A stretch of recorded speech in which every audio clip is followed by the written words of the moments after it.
Well, I felt inspired this morning to preach on a text that I've never preached on before, that rarely gets dealt with. It's never in the lectionary. Usually in the selected readings, we go right from the Christmas and Epiphany stories, then we jump usually to the baptism of Jesus by John. And we kind of go from the cradle, the baby, all the way to age 30. But there's one story in the Bible about Jesus as a child. Some of you will remember it, and here it is. It's only in the Gospel of Luke. When they, Mary and Joseph and the infant Jesus, had finished everything required by the law of the Lord, he was circumcised and all that stuff, they returned to Galilee, to their own town of Nazareth.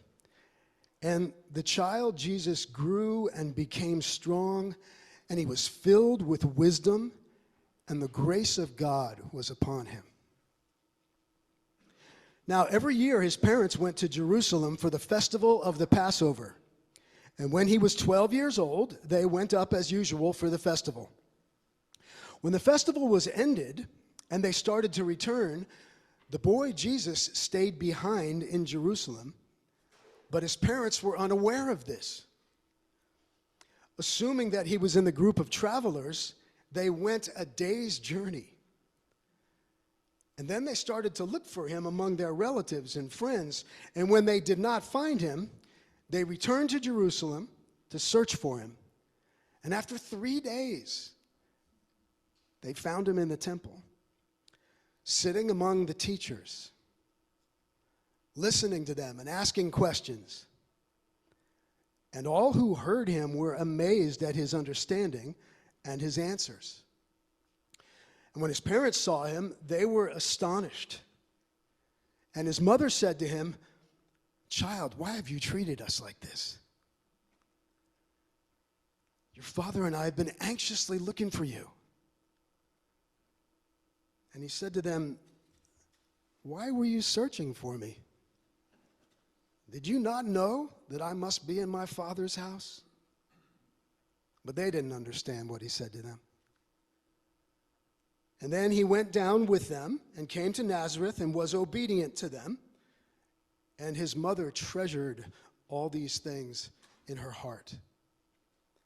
And Jesus increased in wisdom and in years and in grace before God and before people. Next thing we know about him, he's 30. So other than the birth stories of Christmas and Epiphany, this one story about Jesus at age 12 is all we have in the Bible about Jesus as a child. It says that his parents and his extended family went to Jerusalem every year, as was their custom, for the big annual festival of the Passover, the same feast Jesus entered on the donkey on Palm Sunday, by the way. And then they left Jesus in the city by himself. Now, have you ever wondered how his parents could not have known that he wasn't with them? I mean, that's kind of an interesting bad parenting moment. How could they not have known? Like, for a whole day. Well, as I was thinking about this, it disturbingly reminded me of something that happened when my kids were young. And their mom, Ann, and I lived way up in northern Wisconsin in a little town called Three Lakes, up by Eagle River and Rhinelander. Some of you have been up there. We lived up there for 10 years. And I'm not going to come out looking good in this story. We had this great family tradition at Christmas. You could get a permit from the state to go into the Nicolet National Forest and cut your own live natural tree down for a Christmas tree. So we started doing that, and it was one of our favored family traditions. And some years we'd get this pathetic looking, on purpose, but kind of a little tree. Then we'd call it our Charlie Brown tree and give it lots of love and make it look good. Some years we'd go for the fullest, most beautiful, perfect, natural Christmas tree we could find. It was always great. We'd bring hot chocolate and make a day of it. And it was northern Wisconsin. It was often a day like this. You had to bundle up. Well, we had this great dog. Her name was Casey. Casey was half collie and half shepherd. And she was just a perfect animal. I mean, just so sweet, so gentle, so low maintenance. You could almost not even know she was there. She hung out usually. We lived in a house out in the woods. She'd hang out right by the door. That was kind of her little perch. Winter, spring, summer, fall, whatever. Casey just hang out there. She'd come in now and then. She never on a leash. Come in now and then to get fed or get a little bit of love or whatever, but then she'd go outside and wander around. She just, kind of almost like a piece of furniture. She was low maintenance. We loved her. And she always went with us when we got the tree. Well, one year, you know where this is going. One year, we got a little bit of a late start, and we were fighting the darkness that day to get the tree, bring it back. It was always kind of an ordeal. We'd go way out there, and have to drag it back, and I'd have to cut it down and put it up on the car. And Casey was always with us and just kind of trotting along. So we got back. We finally raced. The kids were getting cranky. I was distracted. We pulled it all off. Everything was fine. Came home, set up the tree. And then about 2 days later, I said to Ann, I said, "Have you seen Casey?" And we both looked at each other, and we realized we left her in the woods. I got in the car, jumped out, went out to the woods, called. I was frantic, couldn't find her. Ann got on the phone, called all the kennels in the area, and sure enough, some divinely appointed hunter, first, thank God, did not shoot her, took her. We had failed to update her collar, so it had the wrong phone number on it, but took her and dropped her off at an area kennel, hoping that the owner might miss her, which we did. And I went and picked her up, and I will never forget the daggers of shame that the kennel owner shot at me. But we were all overjoyed to have our dog back, and we loved her, and she got extra goodies and Christmas presents, and it worked out okay. But it was such an embarrassing, horrifying thing that her name, Casey, actually became an action verb in our family. And it represented when you really, really messed something up. So it's like, oh my gosh, I Casey'd the property taxes. Or, the kids have their teacher conference this Wednesday or Thursday. Don't Casey this appointment. I Casey'd my mom's birthday again. You get the idea.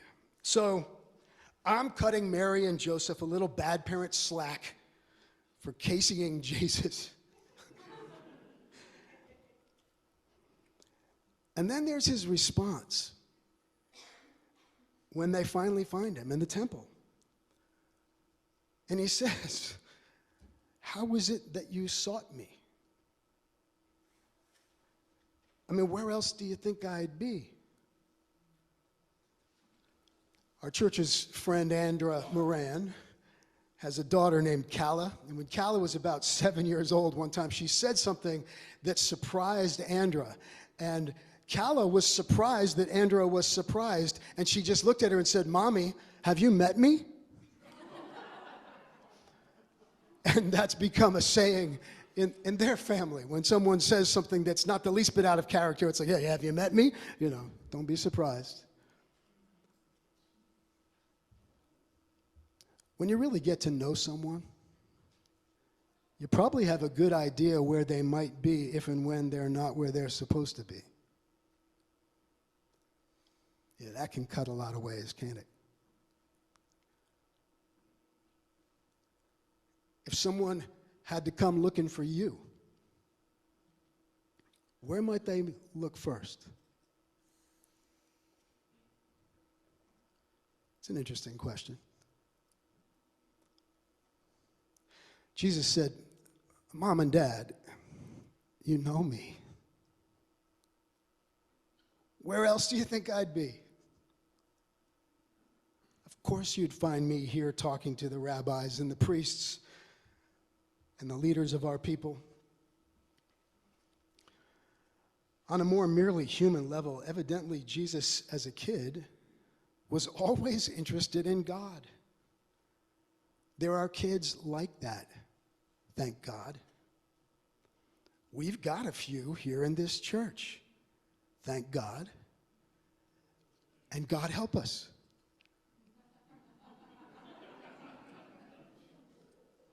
From a young age, Jesus thought deeply about this stuff. He wasn't afraid to ask questions of anybody. He knew stuff intuitively about God that most so-called normal kids didn't know or didn't care about. He knew things about God that most adults don't think about or care about or think kids could know without being taught. And he was, from our perspective anyway, kind of a precocious kid. Probably not altogether easy to raise. Imagine being his parents. One pope preaching on this story made a big deal about verse 51. He went down with his parents and came to Nazareth and was obedient to his parents. He turned the whole thing into a story about kids being obedient to their parents. I think it's at least as much a story about parents sometimes needing to learn how to come to terms with the fact that they might be raising a child who has a special connection to God that needs to be recognized and understood and nurtured and honored. No one really knows what happened during the rest of Jesus' childhood. Scholars suggest that he may well have traveled to the east and studied with spiritual masters from Hinduism and Buddhism. I personally find that likely. The Aquarian Gospel of Jesus the Christ, it's a non-canonical story of Jesus that I find very powerful, includes several stories of Jesus as a child with Eastern masters of different religions. It's fascinating. And there's a consistent pattern that emerges. The leaders of every religion are always amazed at the wisdom of this young man. Whenever they tried to test him, he would pass the test. But eventually, he would ask a question that would call them on a point of inconsistency or a lack of truthfulness in their structure. And he'd wind up threatening them, and they'd wind up opposing him. He had this tendency to take love and truth a step farther than the priests of every tradition, who were the power brokers of the tradition. And at some point, his refusal to compromise love or to allow a blind spot or inconsistency, especially when it came to power, to go unnamed, every time it would be too much for the leaders and they'd wind up opposing him. And several times conspiring to kill him, and he'd have to escape. He wasn't afraid to challenge the male-dominated leadership of every religious tradition in this gospel, which was written in 1903.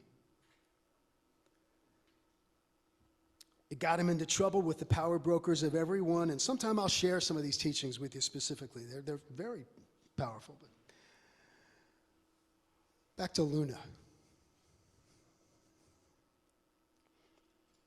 When she initially told me she wanted to get baptized, to be honest, is she in here? She's making something with Cheryl. Good, just as well. I gently tried to see if she could be talked out of it. Why? Because I don't want kids, and as amazingly mature as Luna is for her age, 9, I don't want our kids to ever feel emotionally pressured or manipulated by any aspect of our life in the Spirit together. There's no need to get baptized. I mean, Jesus did tell us to do it. But it's not something anyone has to do. It's not about saving us from sin or from a punishing God. We don't believe that in our structure and our way of understanding Christianity. That's not who God is to us. You don't need to get baptized to be fully a part of our church. Any kid or family who comes here is already welcome to be fully part of us. I don't want children to feel as though they need to do or say religious things in order to be close to God, especially before they're old enough to think for themselves. But when I sat down with Luna and I asked her a few questions, I could tell that she had thought this through. And that all of her reasons, expressed in 9-year-old language, for wanting to get baptized were healthy and beautiful. She said she wants to live the way Jesus taught us, which means she wants to be full of God's love and kindness, and she wants to be as committed to love as she can be. And she wanted to show her intention to do this by getting baptized to make this clear and kind of extra specially meaningful. Well, who could argue with that? So I'm going to wrap this up by saying that Luna's baptism can, and in a sense should, remind us all of the basics of what being a Christian are all about. At Christmas, we celebrate that the love of God, the light of God, the Christ of God, which is the anointing, the presence, the love at the heart of the universe in human form, we celebrate that it came to us in a very, very powerful, special, concentrated, focused way in this child, this one human named Jesus. And he was full of this light always, but he had to grow in this understanding himself to become that fully. He knew from a young age that his life was connected to God in a deep and profound way. It was always there, but it probably confused him a bit at times too. Some people have deep, authentic spiritual gifts, and it can take a while to come to terms with just what the heck that is. This sense of intuition that you think, does everybody do this? And you realize they don't. And that something's been given to you. You've been entrusted with something. What do you do with that? You have to work with it. The text says Jesus increased in wisdom. He had to learn. The Greek word for increase also means to progress. He had to progress in wisdom, ask questions, study, share his answers with others, and bounce things around. Many scholars suggest, and I agree, that it may not have been until age 30 at the baptism with John, when after he was baptized, he hears a voice from the sky say, "This is my beloved Son in whom I delight." It may not have been until then that Jesus himself actually had it click. And what did he do? He heads out into the desert for 40 days for a vision quest to try to come to terms with this. What's it for? What's it about? Well, he was so beautifully human, just like all of us. And in so many ways, all that we're doing is trying to follow Jesus' example of learning to take the love of God seriously. To live it out in the nitty-gritty of actual life. Your relationships, your work, who you are, how you show up when things are challenging.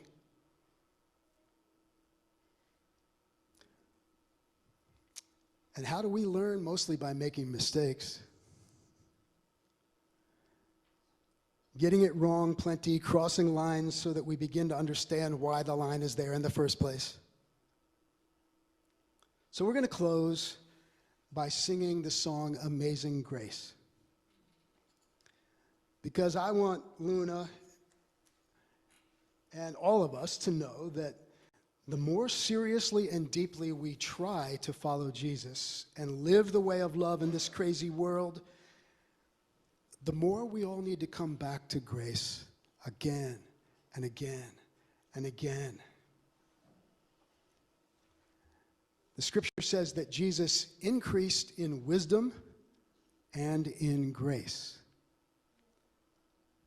So if Luna were here, this is what I would say to her, and she can watch the recording later if you want to show it to her. Luna, grace means that God isn't expecting you to follow Jesus perfectly. It means that if, as you grow and change and ask new questions and maybe even find yourself wondering if God's really there at all, which we all do sometimes, God will be there even if you're not sure, and bring you through hard things and wait for you to meet with God again when you're ready. God does that for all of us.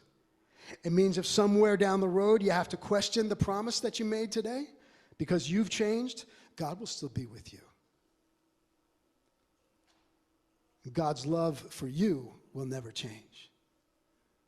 God knows we all go through chapters and seasons of our lives, and that sometimes that means doubting things we never thought we'd doubt. And sometimes, on the flip side, it means realizing that you're actually starting to believe in these things that you were darn sure you were never going to believe. And I am delighted that there are more and more people finding their way to our church who thought they'd never come to any church, and that they didn't even like churches. But somehow they're realizing that God is real because God is love. And love is as real gets. So let's sing Amazing Grace.